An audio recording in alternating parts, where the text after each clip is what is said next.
Hi, everyone.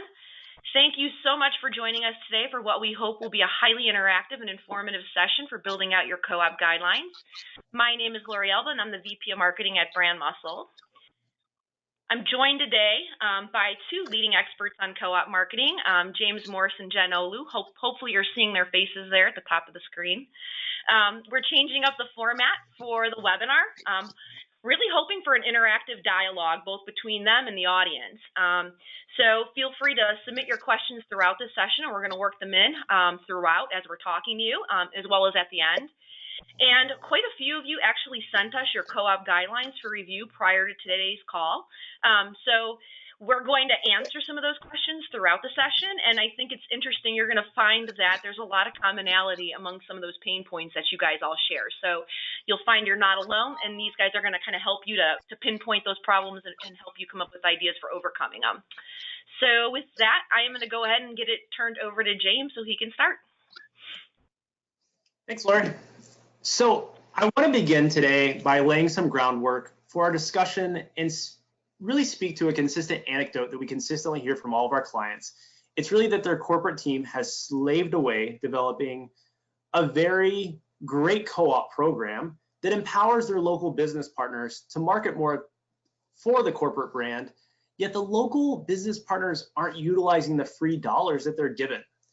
And so we keep hearing this, and we really wanted to dig into it a little bit more. So as you'll see from our state of local marketing survey, we found that actually 45% of local business partners left co-op and MDF funds on the table, didn't touch them.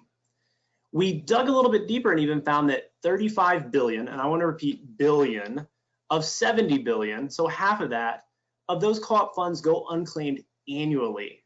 So this is huge, it's a ton of money. Yet 86% of those local business partners find that co-op and MDF are really critical to executing that local marketing. And we hear that a lot. A lot of these entrepreneurs didn't start their business because they were really excited about developing that website or executing postcards and door hangers. They really just want to do their business, but they know marketing is imperative to that. So if they understand that these dollars are critical to their success, why are they leaving so much on the table? So after a lot of discussions, we really came to the conclusion that a lot of the guidelines, that initial foundation of a co-op program, just aren't clear and concise. And so it really can become the root cause of that program failure. And we want to dive into that a little bit today. So what we found is there was consistency across all of these guidelines that were sent to us and some of those fail points, but we found that there are three pillars that can really build a good cohesive program. And those are ease of use, education, and effectiveness. And what we'll see throughout this is that if you can do all of those three really well, then you're going to have higher adoption and much more engagement throughout. And we're really going to talk about some of these examples through what we saw. And I'm going to go ahead and just kind of dive right into it. So that first pillar, ease of use, one of the co-op guidelines that we received submitted, I'm going to show it, a very large and vast hierarchical approval process. And so there's a lot even on this screen that we're not showing you, which I hate to say, but the approval process was even different by the tactic that was being submitted for, even at the dealer level, and sometimes based off the requested reimbursement amount. And so if they requested maybe a certain amount over a particular threshold, they would sometimes have to go through 5+ layers of approval, even ultimately up to the CFO. And so what was happening, and one of the pain points that was submitted to us from the local end users was that it was taking them weeks to get this approval turned around, and then what the organization was seeing was a drop off in engagement a second or even third time around because they just weren't wanting to go through that arduous process again. So I guess, Jen, my question to you for this is, can you help shed some light on your experience for these difficult hierarchies? Because it's my guess that this isn't the first time that we're seeing an example like this. Yeah, I'm sorry. I try not to laugh out loud while you were talking, but I think, I mean, I'm pretty sure we've got several attendees on the call that can relate to this sort of thing. And whether you kind of inherited that process where this is how we've always done it, and we've gotten all these approvals to make these things happen, these marketing efforts happen, or maybe you're just trying not to screw it up, right? Like maybe you're just trying to cover all of your bases and make sure that nothing goes through without everybody's eyes on it. And I get that. I'm anal retentive in the best possible way. But what I would challenge people to do and stakeholders to do is to think about who really needs to approve this. What's the risk, right? So if I am doing a local event approval that costs $200 for a booth, how many people really need to see that? And can I maybe strip down some of those layers and implement a review process? So for instance, maybe we have 2 layers of approval, and on a $200 booth, it's probably, we could set some better limits in there, but maybe we have 2 layers of approval instead of 7 or 8, or gosh, I can't even tell how many were in that example. And we say that we're going to review, we're going to do an audit, right? So every 2 months or every 3 months, we're going to do an audit, and we're going to look at, what got through that maybe shouldn't have gotten through, and then adjust from there.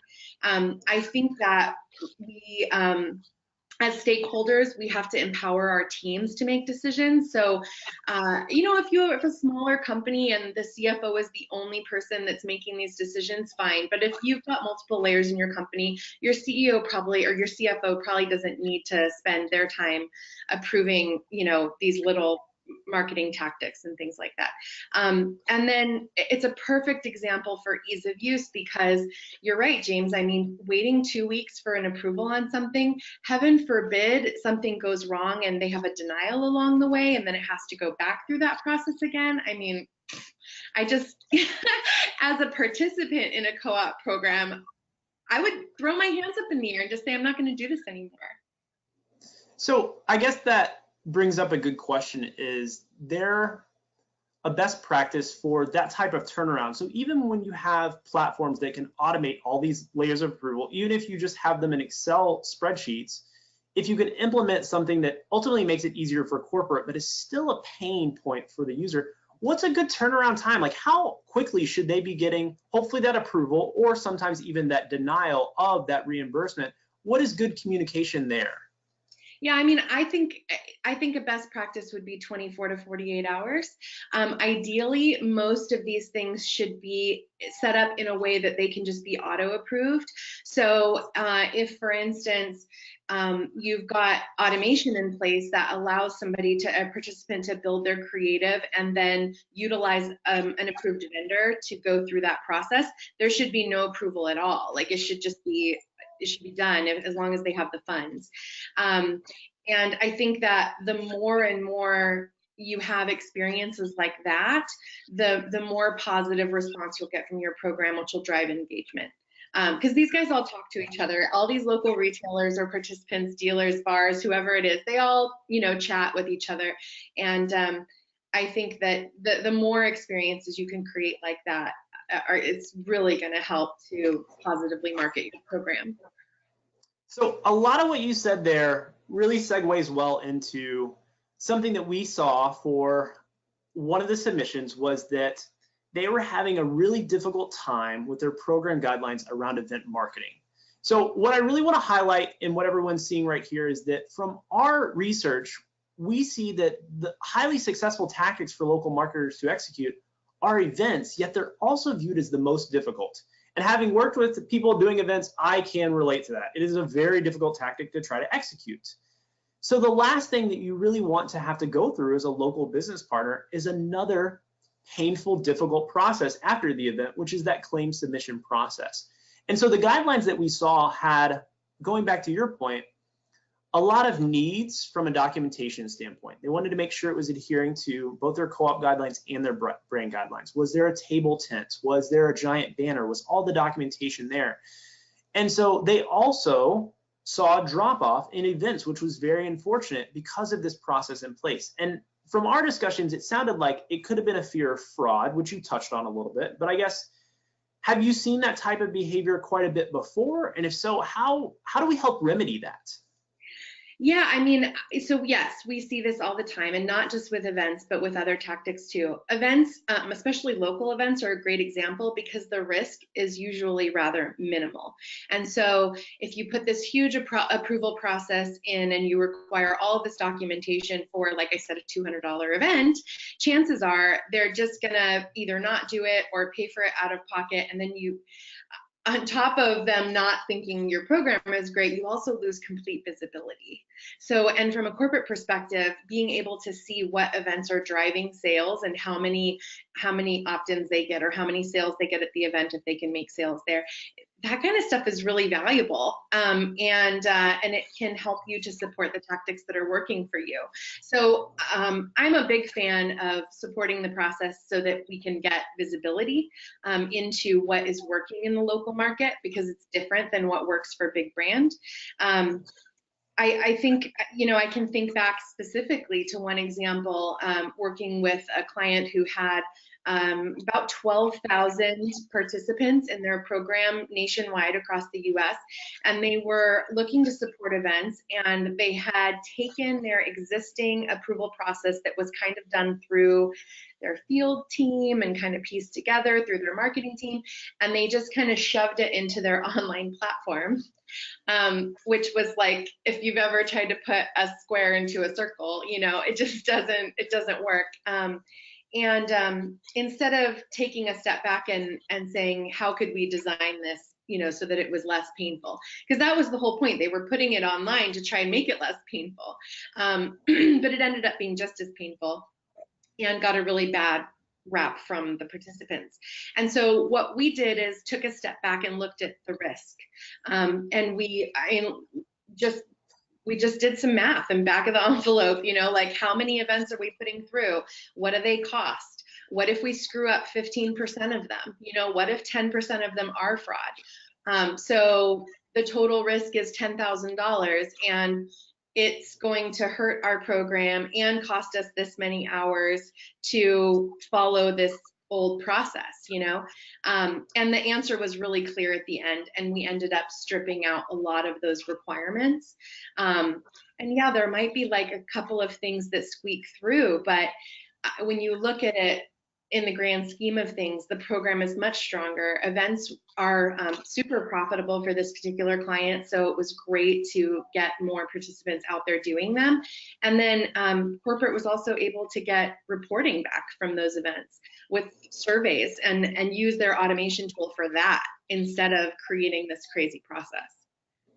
Yeah, I think we see that quite a bit, especially during implementation, when we have clients coming to us from Excel spreadsheets, which I would say 80 to 90% of our clients from a co-op standpoint certainly do, but it is just trying to mesh all of those spreadsheets and those processes into an automated platform, which ultimately, to your point, does make it harder for the end user at the end of the day. Even though it is a little bit easier for the client, it's still difficult for them to go through that process. So I think that's very powerful to kind of speak to and acknowledge that we need to make that easier. So real quick, from an ease of use pillar standpoint, I do want to pull this up. So we listed out just a few questions, and you'll see this for each different pillar. It gets a little bit more extrapolated on as we go. But here are some 3 questions that we really want to make sure you can go down this list and say, are you doing this? If you answer yes to all of these, then you have a pretty easy to use program. However, if you even say no to one of these, it's something to take back and really reevaluate from that program standpoint of, well, since it's a no, why is it a no? Has it just historically always been this way? Is there a business case for it? And if not, then how do we change that to ultimately lead to better engagement and higher adoption? Jim, would you elaborate on any of these specifically? Well, I would say these are a good starting point. So if you go through these and one of your answers is no, then you clearly need to look at that. But if you think that all of the answers are yes, and you're still getting complaints from the field or complaints from your participants saying this is so hard to use, and I would love to use it, but it takes up all of my time, that sort of thing, I would dig into that a little bit more, because the feet on the street know what they're talking about. I think, as corporate marketers, we have to listen. We have to listen to the field and listen to the participants and really be willing to take a look at our processes. That's very true. So next we're going to move over to education. I do just want to take a step. If there's anything that you listeners are thinking of that you're really struggling around ease of use that we haven't really covered, but you're kind of curious about it, again, feel free to submit it over in the questions and we'll be sure to answer that in the Q&A session.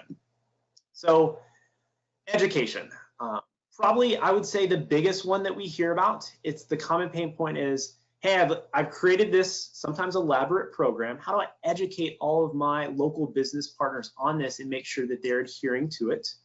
And how then do we make that easy for them? So I want to talk about one of the examples that we saw, and we kind of had to dig into this a little bit deeper to see, is the co-op guidelines reviewed had a co-op reimbursement for digital tactics, which we're seeing grow a ton right now. There's all the local business partners are asking for it. How do I support landing pages, social media, all of these different things? So it was really around that. But what we struggled with in these co-op guidelines was that the organization didn't identify partners or agencies that those local business partners could work with, or even the right steps to take to identify who those agencies should be. And I know from the experience that I've seen, when you allow your local business partner just to go cherry pick an agency from their neighborhood, we run into a lot of compliance issues because that agency is good at what they do, but they're not always looking at the overall brand's guidelines and trying to adhere to that. And therefore, it's a lot of reimbursement denials, which is the most frustrating thing. And we'll kind of get into that in a little bit. But Jen, how do we balance out having guidelines be simple without ultimately making it more complicated? So what this case is, hey, we support these digital tactics, and they clearly just made it simple from a making it thinner perspective, but without giving clarity. So how do we better educate local business partners on the co-op guidelines while allowing them the right to know how to get things approved? Yeah, I think education is a huge topic, and there are a couple of different areas that we can talk about with education. I was just taking some notes while you were chatting, so when I'm looking down, that's what I'm doing. I think, so when we think about communication, the first thing that comes to mind for me is, well, let's talk about the tactics first. Digital is relatively new for a lot of people still. From a corporate marketing perspective, we're working with it, we're embracing it. We have agencies and digital partners that are advising us on how to use it and that sort of thing. We need that same support at a local level. So if you can get relationships established with vendors that can support your participant base, I think that is really, really powerful, not just to making your process easier and creating better relationships with your partners, but also by getting more effective marketing in market, right? So I think that getting those strong partners are going to make your process easier. They're obviously going to be trained on your guidelines and know how to drive the participants through that program. So I think you bring up a really great point there about partnership. The other thing, and I know this from a long time of working as a vendor, is that as a corporate marketer, you can rely on your vendors a lot to do a lot of the work for you. I mean, just, that sounds like a good job for your team. I mean, I love that. Like, if you're a corporate marketer, like, get one more thing off your plate, find a partner you can trust, and put some of the work on them too. And if they're a good partner, they'll be happy to work with you on that. And your program will be better for it. The other thing I think about from a communication perspective is, from an education perspective is communication. And when we think about our brands, one of the things, especially in specific markets, that we need to look at is, does our audience understand what we're selling? Does our audience understand what our product does? And so we put together marketing plans that educate. We need to do the same thing internally.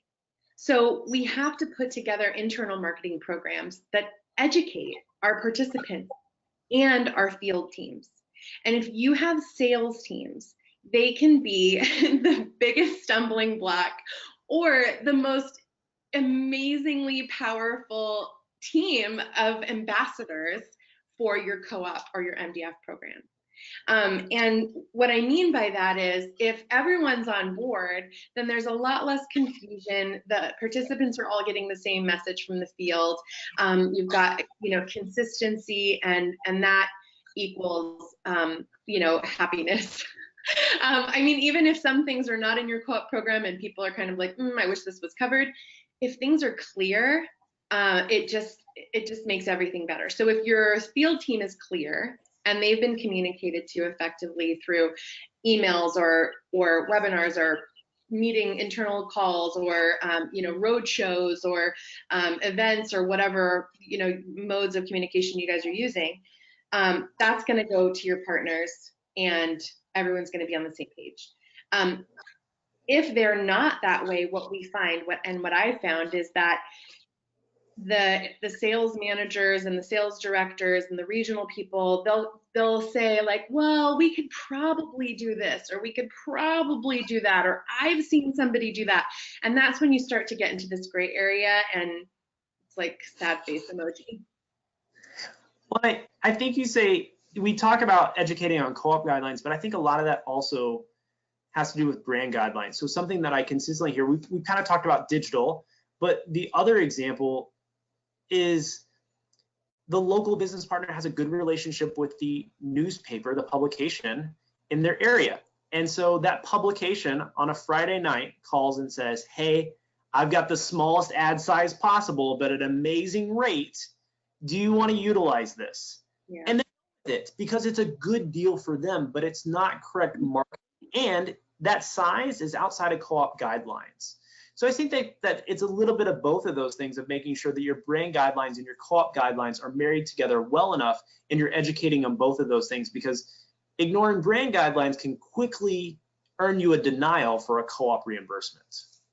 Yeah, that's a really good point. And actually, I think that is a good reason to have some sort of other program, and I'll explain why, but like an MDF program or like a bucket of money program, whatever you want to call it, that is like divvied up regionally or maybe through your distributor partners, or there's a way to set it up that complements your particular vertical. But because what I found is that when you're talking to a local business owner or local retailer or dealer or agent, they don't want to hear no. And they certainly don't want to hear it from a computer screen when they're trying to build a 2x2 ad that's, not going to be effective for anything. And so I think my recommendation would be just to have no on the co-op guidelines, and basically have a funnel for everything else. Because if they can hear no because they have to reach out to their sales manager, then he or she can say no and give a reason why. And I think that that's more powerful. It'll, hopefully stop them from spending money in places that it's not effective. And they get that education through an actual person without going through denials and frustration and all that kind of stuff. So clear guidelines support what you know is effective, don't support what is not effective, but maybe consider providing another route for anything kind of out of the ordinary. So let's kind of expand upon that statement a little bit more, because something we saw across literally every guideline that was submitted was a lack of transparency around reasons for denial. And so I really like the point that you're hitting on of, let's have them talk to somebody, because that personal connection can definitely help soften that no. But going back to education, if we're not reaching out, really, if one example that we saw, let me kind of go back to this, really takes in, they can work with a local agency. So again, they don't identify the partner. So back to the initial problem, they can work with a local agency to do media purchases for them, media buys on their behalf. And that can be reimbursed. But what we found was that the agency fee could not. So, hey, I'm working with an agency, I'm doing a media buy locally, but when I go and submit the claim for it, the 20% that the agency charged me is now not included, and I get denied that. And so there are simple things like that that I don't think have to have a phone conversation because it's really easy. But at the same time, I might argue that it makes their co-op program more difficult for both parties involved, the local entity as well as corporate. So I guess, do you see that as frequently, or are these examples that we're seeing these submissions just kind of a coincidence? No, I mean, I see that all the time. And what's worse is that when one piece of the claim gets denied, usually the entire thing gets denied. Right. So it's not just that one piece, sorry, we're not going to pay that, but oh, we put a check through for, you know, and you'll get this remaining balance or whatever. Like, that would even be better than what I usually see, which is a complete denial, and then we have to start the process all over again. So what I would say again, and I know I said this in ease of use, but why? Ask yourself why. If there are pain points that are coming up regularly from your partners or your participants or your field, why do we have this rule? Why do we not reimburse the 20% agency fee? Is it because we don't know that agency and we don't trust that they're going to do what's right for our business? Okay, so then do we have an agency that we recommend that's accessible and cost effective and all of those things that need to be there in order for a participant to use them? And then if we're going to implement something like that, then the answer, and I think, and if you have automation, this can even be programmed in there, is this is not an approved agency. You know, next time to get your fee approved, use one of our approved agencies and then give them the partial, you know what I mean? Like, give them the partial, because then at least they've got something and they don't get the whole thing denied and have to start all over again. I mean, it's really frustrating to do that. Does that make sense? It does, and I think that we don't see the slap on the wrist enough, is that it's an immediate denial, which is negative reinforcement to what they're trying to do is market at the local level, the brand. And so they're not empowered to then go out and try that again because they were just told no. And it wasn't, hey, you shouldn't do this. We're going to let it go through this time. Don't do it again. For our clients that do and reinforce that kind of behavior, we see much higher adoption of just educate, then let them move on. And you don't see that repeat behavior a lot. I mean, you certainly see it occasionally, but for the majority of them, you don't see it, which, to your point, lowers the risk. Yeah, and then the other thing with that particular example is, you know, why not pay agency fees, right? And just see how it goes and evaluate. So put a process in place to audit every couple of months and go, how much money did this actually cost us? And as a marketer, you can do the ROI on that. What was spend some time digging in and doing some review of your program rather than like having an extra approval every single day that you have to do or whatever. I mean, I think the time when I've looked at it always seems to be less if you do an audit every couple of months or every few months, especially with kind of low risk items. You know, what I find is that we put a lot of rules in place for like the 2%, you know, and it makes life miserable for everybody else, you know.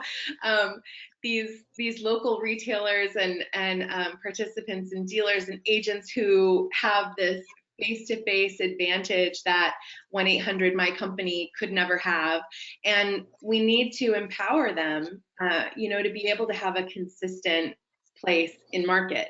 And they're just not, it's hard enough to get them to do that, right? It's hard enough to get them to like do a marketing plan, or, you know what I mean? Like, we have to figure out ways to make it easier for them. They're not marketers. And so every time we can ask why, evaluate the risk, and take the rule out, it's probably going to help engagement of programs. That's so true. It takes a village to support a local marketer, and a difficult village is not going to help the process.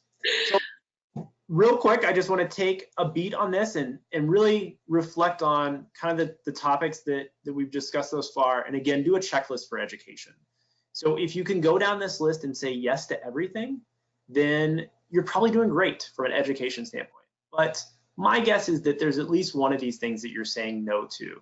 And I kind of want to focus on two of the big ones, which are opposite of each other. But you know, do your local business partners know when their funds expire? There's nothing fun for either corporate or the local marketers if it's an annual program that expires December 31st and you send out a notice in September of having all these claims come through in late November and December when everyone's trying to take time off for the holidays. That's the worst. So educating them when they expire and trying to ensure that they're using those proactively throughout the year. The other one is number 5 here, which I think is a big one as well that we consistently see is, do they understand how they accrue funds? That's probably the most common question we get from the local level is, how much money do I have and how the heck did I get it? So let's educate them on that process. Again, all of these are very helpful. And Jen, to your point before, it's just the starting point. There's so many more that we could talk about for education here. Yeah, absolutely. I think number 5 is really interesting. When I've talked to thousands of participants and dealers and agents and all of these local retailers, and so many of them don't realize that a lot of programs are supplying co-op based on sales. So it's actually part of the money that they're earning. And I'm like, you're leaving your paycheck on the table. This is crazy pants, And I think once they start thinking about it that way, they're like, oh my God, it is like I'm not cashing my paycheck, So education around how co-op is allocated or earned, I think is really, really important. Number 3 is also really, really important. I'm a big fan of high-level rules that go across the whole program, as opposed to like reimbursement by tactic. I want to jump off a bridge. Support it or don't support it, but like don't give me 15, 20, 25, 30, 35 over the tactics.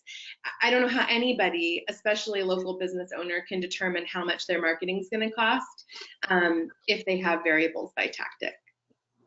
Yeah, I think something we've seen across the board has been golf balls, that they want to stop really enabling golf balls, but instead of saying they don't support it, they've just dropped it down to 15 or 10%. But you're still supporting golf balls, and no one within the organization wants local entities buying golf balls, but you're still allowing it because you can't take it away. And change management is always tough. And I think that education, a good education on this, is a foundation to successful change management. And that's what we hear consistently. If I can get these guidelines simplified and clear, then that change management's an easier process. Right, and I think that is also a really good example for having that little bucket of money program that maybe goes up through your distributor or through somebody else, where if some genius local marketing retailer is like, I gotta have golf balls because I got Tiger Woods to sign them all, but I have to supply them, and we're tying it into this event. I mean, we got the radio there and they're gonna announce it. Give that guy golf balls. But don't write your whole program around that one guy. It's a great example. So let's hop over to the last pillar that we saw, which was effectiveness. And Jen, I think you said something really well there, is that, well, I guess you apologize for kind of using an ease of use example. I certainly don't want you to apologize for that stuff. I think that we're going to see consistent themes across. I do think of this as a 3-legged stool. You can't do it one without the other. They're all kind of entangled, and that's what makes these co-op programs successful. As we think about effectiveness of a well-organized co-op program, I think effectiveness is key for both the corporate entity and the local business partner, which we've talked about a lot. But now we're kind of digging into more, I would say, data around it. So what are we getting out of this? How can we validate the decisions that are being made? And how do we look at effectiveness of a program? And so one example that we saw was that their co-op rules were done by region. So you mentioned tactic, and I think we see tactic quite a bit. I don't disagree with you. I also hate seeing all the different segments for tactics, but region was one that I hadn't seen before. And it's really interesting because I would think it makes it extremely difficult to both train, so educate the local business partners, as well as kind of benchmark against that, because you're really looking at those programs in isolation by region. Mm-hmm. I guess, Jen, do you see a lack of adoption or lack of global understanding because of this? And if so, is it even effective to do it by region or an example like this at the corporate level? So I think that where we might get stuck with trying to do things regionally or by market or something like that is when we get into corporate marketing brain and we think direct mail is only effective in these 25 DMAs. And so that's where we're going to support direct mail. door knocking is only effective in these 25 DMAs, but so we're only going to promote it there. We're only going to put out education about it there, that sort of thing. I think having an agency partner in a region or a DMA, I think makes a lot of sense. But what I've seen, I'm thinking of one example in particular where I believe the US is split up into 5 regions and there's a different agency running each of those regions. When those agencies are not working towards supporting the corporate guidelines and they're actually creating their own for that particular region, there's a couple of problems with that I see. One is that you're paying your agencies all individually to create marketing plans and tactics for their own areas, where if you had one agency that was responsible for that, or maybe you did it internally corporately, or maybe you had a contest with all the agencies and they all submit creative and then whoever wins gets their creative distributed across the US. I just made that up, I don't know. But I think that is a much better use of the money you're spending on your agencies if they're actually helping to funnel money and decisions and good marketing practices through the local retailer or VAR or agent, rather than them being like little mini agency of records, if that makes sense. The second problem with that, and I did mention earlier in ease of use, is that these guys talk to each other. So if you have, area 1 doing something that area B can't do and area C does differently, you're going to create a whole lot of confusion. These guys don't know necessarily, where the region line is, and they're certainly not going to let that stop them from talking to one another about, well, we can do this in our region. Well, Bob got that approved in Paducah. Why can't I do it in Los Angeles? And so you're just fostering that confusion and frustration. Does that answer the question? I'm trying to think if there's anything else there that I think is really relevant. Regional rules are tough.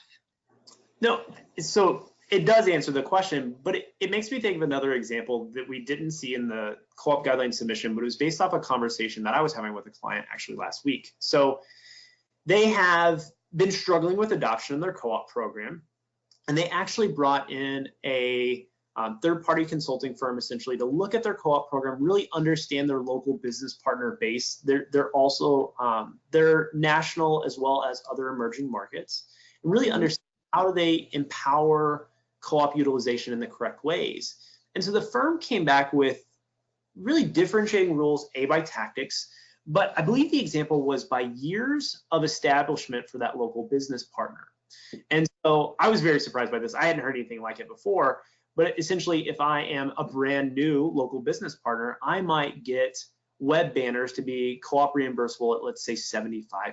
But after I pass that threshold of 3 years and I become maybe just a more tenured local business partner, it goes down to 25%. Again, I'm making up these numbers, but it doesn't even do it by region. It does it based off of how long they feel like they're established within a community and then can grow effectively and do marketing by that. So again, are these complex rules where clearly there's data and science behind it? But to your point, these business partners are undoubtedly talking to each other. So how does that become confusing? But also, why do we feel that is shedding light on marketing effectiveness at the local level for a corporate rather than just keeping it very broad across the board? Okay, so I'm not going to throw that idea out the window completely, but because I have seen it done successfully but different. Okay. I don't know that having a lot of variable reimbursement rates based on length of time with the company is, I'm trying to think of a scenario in which that makes a whole lot of sense, but maybe I just can't think of it right now. What I have seen work is 2 reimbursement rates. One is like a standard and one is like a platinum or gold or whatever you want to call it, the fancy level, right? And those were based off of sales. So, and it may have, I mean, depending on how good your analytics are in the background, it could be % of growth or whatever it is, but it was creating something to achieve. right? And so if you were a regular participant, you would get 65% co-op. And if you were a super special, awesome, meeting your sales goal, participant, then you got 75% co-op.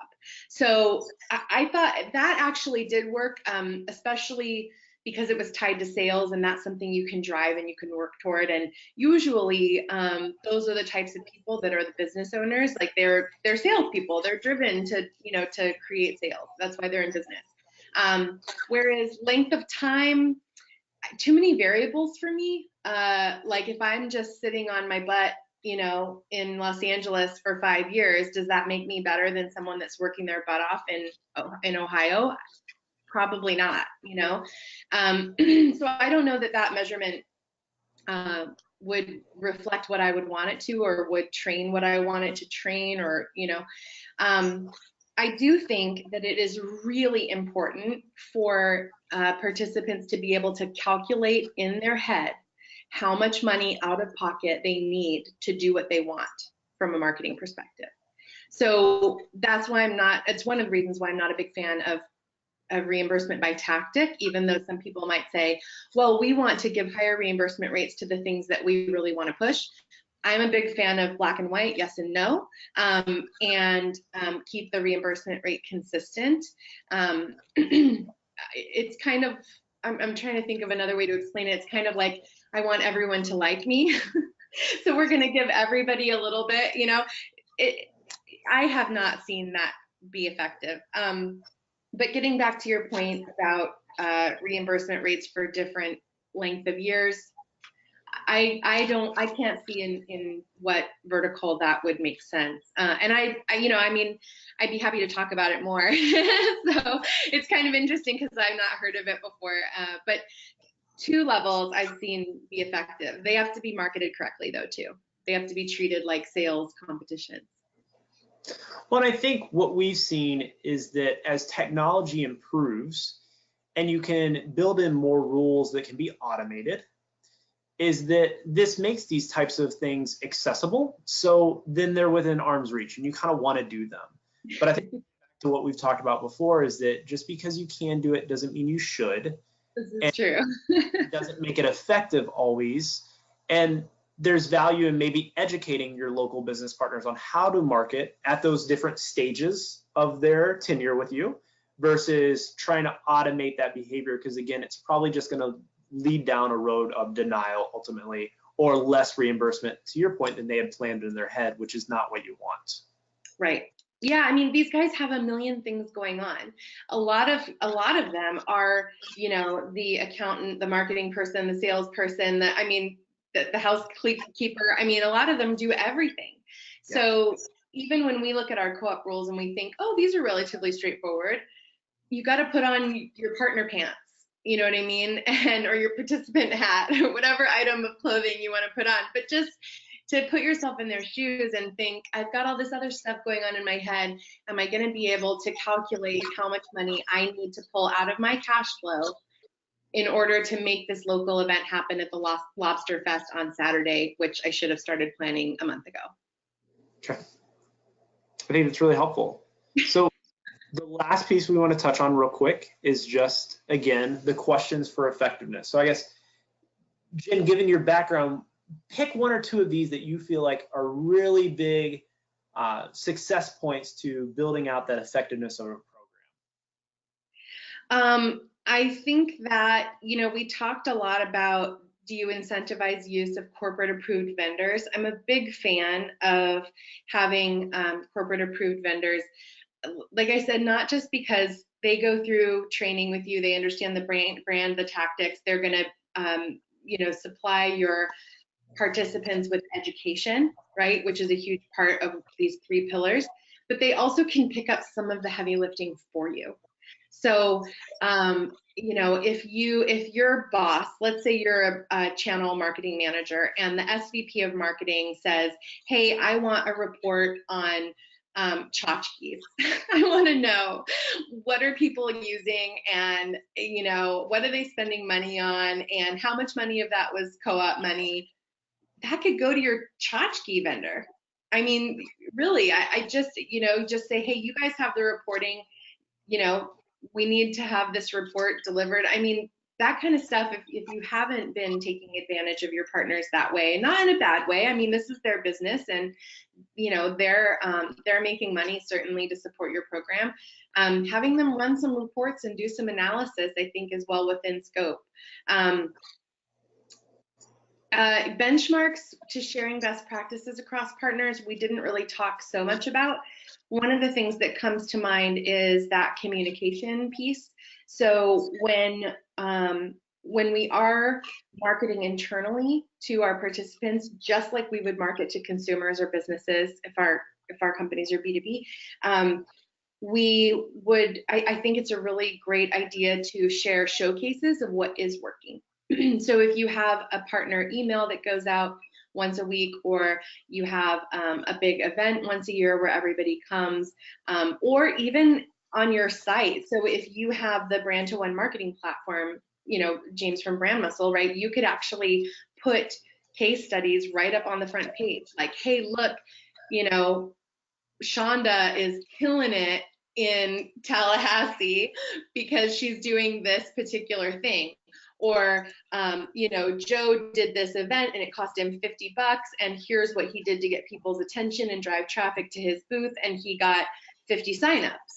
You know what I mean? For $1 a lead. That's crazy pants. Like, let's do more of that, right? So you have to showcase those things and communicate what is working and get people excited about it and get the field excited about it.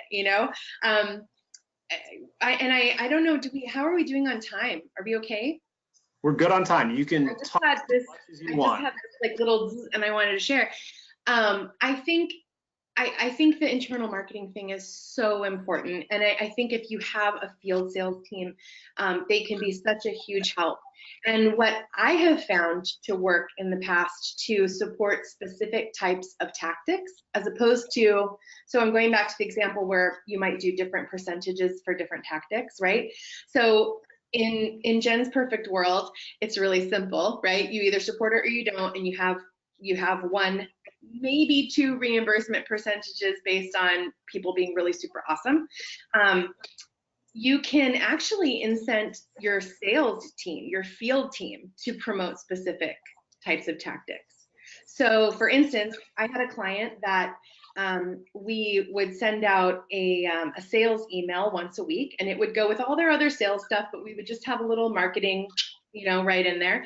And we did thermometers, and so that they could have a visual, and we were promoting events. And so by area sales manager, we rated them, like who's got the most events, and week over week it was like this little, who's gonna win, and they loved it because they're salespeople, and it was also tied into their pocketbook because we arranged a bonus to go out through their sales organization for whoever got the most users in events. So that's a great way to inspire engagement, as opposed to putting a bunch of rules in place that make the program a lot harder for everybody. Right. I think that one here too that really resonates with me that we've seen a lot is, do you offer a higher rate of reimbursement if your brand is the only brand advertised? So as we deal with these dealers and resellers where they're essentially marketing for your brand and your competitors' brands, how do you encourage them to just market for yours? And some of our clients will say, hey, if we see our competitors' products in there, that's a quick denial. And again, going back to that positive reinforcement, maybe it's not that, because they're going to sell it ultimately, but do you offer them more for it just being yours? So again, trying not to keep different percentages, but still in the back of their head knowing, hey, if I just market this corporate brand, I'm going to get this much more percentage. And keeping those pretty vast a lot of times can really encourage that type of behavior. Yeah, I mean, if let's say I'm an electronics dealer, right, and I have tons of different electronics in my store, I'm probably going to advertise the company who makes it easier for me to advertise with, and the one that gives me a higher percent of reimbursement. And let's just to keep it above board, like if I'm a smart retailer and I can sell, I'm going to say, I just need something to drive them through the door. right? And then they can see everything that's for sale. So, and they're going to leverage that face-to-face to sell the product that makes the sense for their, customer that's coming in the door. So we all know that, whatever drives them into the store is what they're going to use. It doesn't, I don't think not being able to advertise every single product would deter me from advertising if the reimbursement rate was great and the marketing collateral was available and the process was easy. I would always advertise with that particular vendor. So if the goal is to get all your ads out in market that only have your brand, right, then make it easy and strip out all the rules. Another thing to consider, and I've seen this done before, for example, with a cell phone company, and what they heard from all of their dealers was they wanted to advertise accessories, but the accessories were all various brand names. And so what they were able to do with the brand to one marketing platform was have a database of images, high quality images, so that they weren't uploaded from a mobile phone or looked pixelated or whatever. And they were able to add accessories in just to a little accessory box on the ad. So if you've got a full magazine ad and here's the cellular company, and then there was like this little 10% off, accessories. And then the dealer could choose a little accessory, and they felt like that helped drive traffic to their store. So there are a lot of ways, I think, to give your participants what they want to help them drive traffic into their store. If they're not doing that, even if they sell multiple products, it's not going to help your brand. Sure. So I want to make sure we get to a little Q&A, just because we've had a few questions come through. Let's see if I can get my slide. So the first one is not a real question, but I'll answer it nonetheless. It's from Chris from Ohio, is asking what the artwork is behind me. It's just, I'm a huge Lego fan, just to give all the listeners a little insight into my personal life. So since the question came up, I decided I would answer it. Now, to actually co-op related questions, Jen, I want to pivot this one over to you, because this is really interesting. It's outside of what we talked about an effective program, and it kind of goes a couple steps back from where we started, which is, where do I get started with a new co-op program? Yeah, I mean, if you don't have a co-op program, I think that you're considering one. I mean, you're probably considering one because you want to have your local retailers involved in marketing, and you know that they can have that face-to-face, that even if you sell directly, that your direct channel will never be able to have. 1-800 My Business can never walk up to Sue and Joe at an event and say, hey, it was great to see you at church on Sunday. So I think it's really smart to put in a program like this so that you can leverage those relationships and help your participants to advertise. Because as corporate marketers, we know that advertising is really, really important and marketing is really, really important. But a lot of times when you're just trying to run your business on a day-to-day, you maybe forget, or you don't know how important it is to have a consistent message in market. And there are a lot of things that a co-op program can help to inspire and educate and provide. I think one of the other things that is really appealing about a co-op program is visibility.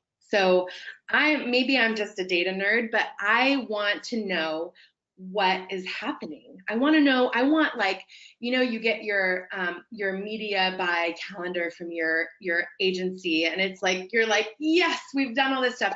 I want that, like, at a national level. I want to see what's going on all over the place. And a co-op platform, and especially when you are using automation, is a really great starting place to start putting together that hyper local media plan, which is really, really cool, and I think can help to identify trends and what's working, and you guys can put money where you need to put it. And there's just so much that can happen from starting a co-op program. So I think that it's fantastic. So another question that came through, which is a very interesting one, which is, how do I support my internal co-op team to be more strategic without it making it more difficult for my local business partners? How do I make them more strategic without making it difficult for my local partners? So I think what the question is asking is, how do we get fancy marketing programs executed by local partners? I would agree with that. Right? Yeah. So the first thing that pops into my head is having trusted vendors. If you can have it online where it's automated, even better. Like if you're doing a social media program, or you're doing a Facebook ads program, or whatever it is, and you can have them walk through the process online, and it can be fairly seamless and easy for them to use, great. If you can't get to that point for some reason, then I think you have to pull in your trusted vendors, which could be the same company as the automation. I mean, I know, James, you guys have a whole media team and digital team, and they do execution and strategy for clients. So, I mean, you can have both. You can have automation, and you can have, you know, a little more hand holding, but that's where you would pull in your vendor partners and lean on them too. I mean, you can deliver the strategy to them, or you can lean on them to develop the strategy for you. What better way to look like a total rock star, right? Like I'm a channel marketing manager, and I found this awesome partner, and we built this amazing strategy, and give me a promotion. Well, I think we've seen that a lot, where co-op used to live under accounting. So 5 years ago, it was always under finance. But now it's really merged with marketing. And so at the corporate level, it's there internally, but they're still not connecting those outside vendor partners. Marketing is still working in a silo, co-op still working in a silo. So I think you're hitting the nail on the head of merging those two and really having those programs work together shows strategy, but also can actually add, that strategy can add a lot of ease back to the local business partners for the program. Yeah, absolutely. And that's going to drive engagement. If it's easy and it's effective, and I mean, it's there, your engagement is going to go through the roof. And if your engagement is low right now, like, you know, 10%, 20%, 30%, even 40%, there's only one way to go. So I hope that, you know, there was enough here that people can just take even one or two things and drive that engagement. It's going to go up just by tweaking a few things here and there. Absolutely. So I hate to say we're running out of time. Thank everyone for listening and for submitting questions. Jen, as always, I want to thank you for helping bring all of your expertise and insight into this. We'll be sure to send out the deck to everyone that attended. And then if you have any questions, please feel free to reach out to us. We'll be doing more of these in the future. So keep an eye on your email for future webinars really around how to build co-op success. Thanks for having me, James. Thanks, Jen.